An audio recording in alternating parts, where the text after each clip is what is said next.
Think about what the World Cup means to you for a second. The drama, the goals, the penalties, the yellow cards that haunt players for entire tournaments, fans watching helplessly as their team's best player sits out a crucial knockout match, all because of a booking he picked up in a group stage game that barely mattered. It's happened so many times, and for decades, supporters have accepted it as just part of the game, part of the World Cup experience, even when it felt deeply unfair. But now, something has changed. FIFA has just announced a set of rule changes ahead of the 2026 World Cup, and some of them are genuinely surprising. Changes to how yellow cards are handled, changes to how players behave on the pitch, changes to how the tournament itself is structured at a level most fans haven't fully processed yet. And while some supporters are relieved, others are genuinely shocked, because a few of these changes are more radical than anything FIFA's introduced in decades. So what exactly did FIFA change? Why did they change it? And what does it actually mean for teams, players, and the millions of fans who'll be watching from June to July 2026? Let's break it all down. To understand why these rule changes matter, you have to start with the big picture. The 2026 World Cup is not a normal World Cup. For the first time in history, 48 national teams will compete instead of the usual 32. That's a 50% increase in the size of the tournament. The total number of matches jumps from 64 to 104.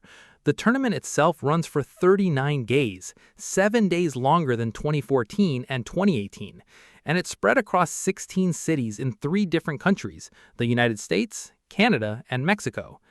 This isn't just a bigger World Cup, it's a fundamentally different one.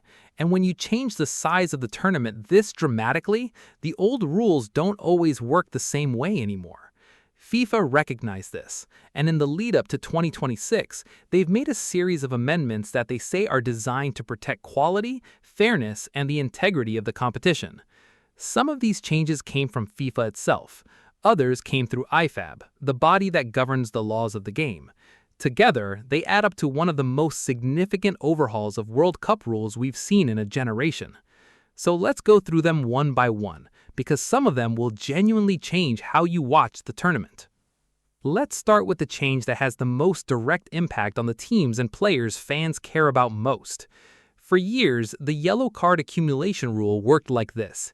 If a player received yellow cards in 2 separate matches, they were automatically suspended for the next game. That suspension would carry forward into the knockout rounds, meaning a player could pick up a booking in a group stage game and still miss a round of 16 weeks later. FIFA has changed this entirely. Here's the interesting part.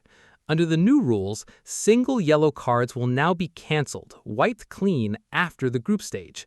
So a player who picks up a booking in a group game starts the knockout rounds with a clean slate. Then, yellow cards will be canceled again after the quarterfinals. That means no player will carry a yellow card suspension into the semifinals or the final. FIFA made this decision in late April 2026, following a meeting of the FIFA Council in Vancouver. They were explicit about their reasoning.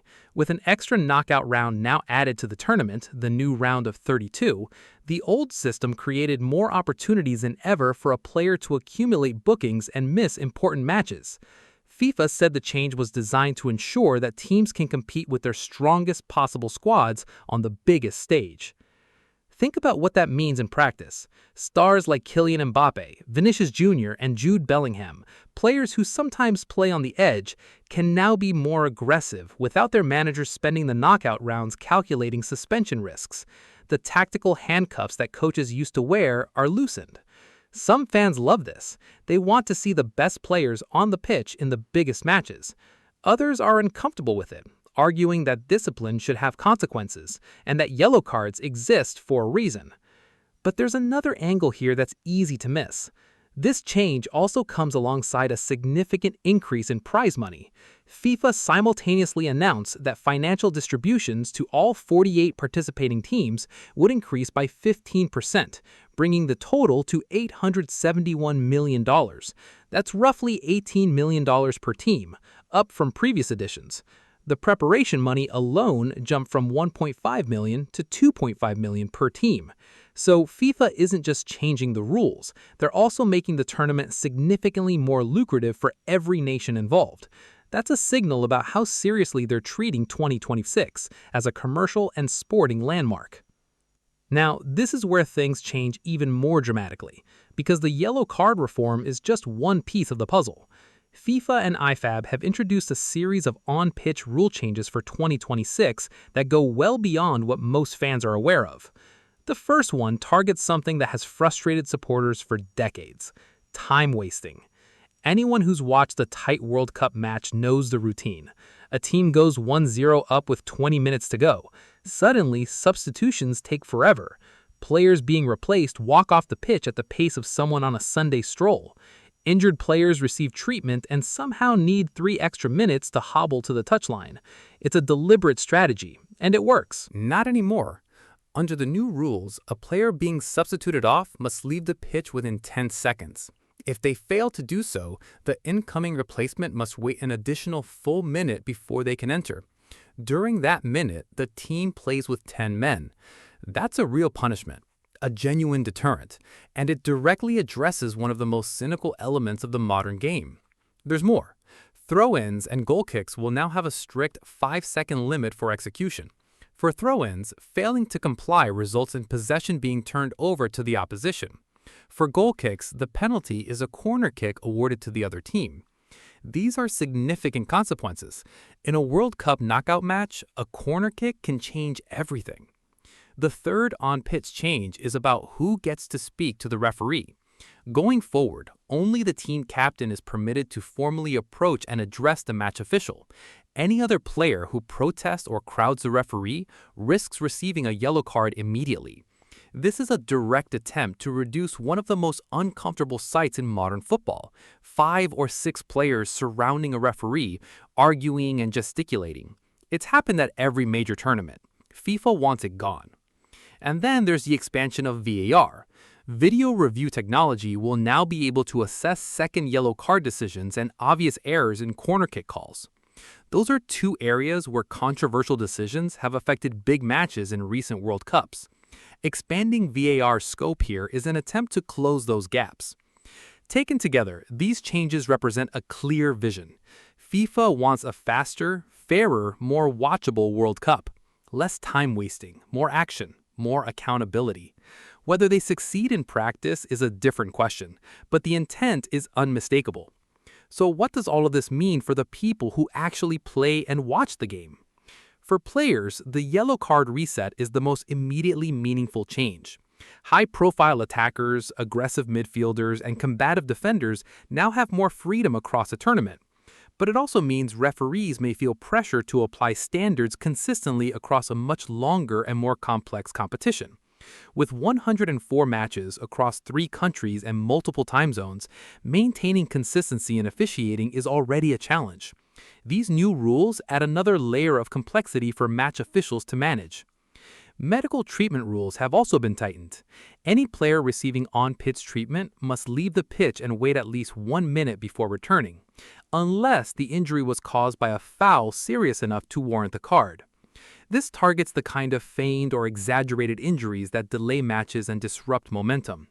In a tournament with 104 matches and players traveling across an enormous geographical spread, keeping games moving is a genuine priority. For fans, whether in the stadiums or watching at home, the most visible change will be the pace of matches. The time-wasting crackdowns, the captain-only rule, the VAR expansions, these are all designed to reduce dead time and keep the football flowing. That's a good thing for the viewing experience, especially given how many people globally will be tuning in. And there's something emotional in the yellow card changes too. Some of the most heartbreaking moments in World Cup history have come from star players missing crucial matches through suspension. If the 2026 format reduces those moments, fans will notice. Whether they see that as a positive or a loss of drama depends entirely on which team you're supporting. Here's where it gets interesting from a broader perspective. The 2026 World Cup is the first to include 48 teams, and the first to be co-hosted by 3 nations. Every decision FIFA makes about format and rules now has to account for a scale that simply didn't exist before. The yellow card reset, the time-wasting crackdowns, the VAR expansions, all of these need to work across 39 days, 104 matches, and 16 different venues. The best case scenario is that these rule changes do exactly what FIFA intends. Matches are faster, the best players appear in the biggest games, referees are protected from mass protests, and the overall quality of football on show in 2026 lives up to the billing of the largest World Cup ever staged. The more challenging scenario is that some of these changes create unintended consequences. Stricter time limits on substitutions could affect teams making tactical changes in the closing stages of tight matches. The captain-only rule could be difficult to enforce consistently across different refereeing cultures. And the faster-paced tournament with fewer yellow card consequences could also mean a more physical one, where players take more risks knowing the accumulation threshold has been reset. What's likely is that teams will adapt quickly. The best coaches in the world will study these rule changes in detail. Their training sessions will reflect them. Their tactics will account for them. That's what happens at every major tournament. The rules change and the game evolves. FIFA has also been clear that they're watching closely. Any future amendments to these regulations will require the same consultation process, suggesting they're open to further adjustments if the 2026 experience reveals problems. So here's where we are. The 2026 World Cup begins June 11th. It's the biggest tournament in the history of the sport.